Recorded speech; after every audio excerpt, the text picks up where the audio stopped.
జుట్టు ఆరోగ్యంగా ఉండాలని ప్రయత్నిస్తున్నారా? అయితే ముందుగా మన ఆరోగ్యంపై మనకు అవగాహన ఉండాలి. దీనికోసం దైనందిన జీవితంపై దృష్టి సారించాలి. యోగా, ధ్యానం చేయాలి. జుట్టును ఆరోగ్యంగా చేసుకోవాలంటే పోషకాహారం లోపం లేకుండా చూసుకోవాలి. ప్రోటీన్, ఐరన్ రిచ్ ఫుడ్స్ తీసుకోవాలి. నిద్రలేమి, ఒత్తిడి, జన్యు కారణాలను తెలుసుకోవాలి.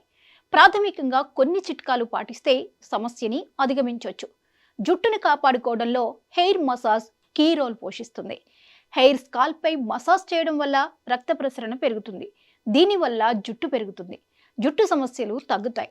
దీనికి ఏ నూనె అయినా సరే డబుల్ బాయిల్డ్ మెథడ్లో కొద్దిగా గోరువెచ్చగా చేసి వాడండి. షాంపూ, కండిషనర్ల వాడకంపై కూడా అవగాహన ఉండాలి. మన హెయిర్ని బట్టి ఏ షాంపూ వాడాలో నిర్ణయించుకోవాలి. వారానికి 2 సార్లు గోరువెచ్చని నీటితో తలస్నానం చేయాలి. తలస్నానానికి కుంకుడికాయ, షీకాయ లాంటి సహజ సిద్ధమైన వాటిని వాడటం వల్ల జుట్టుకు చక్కటి ప్రయోజనాలు లభిస్తాయి.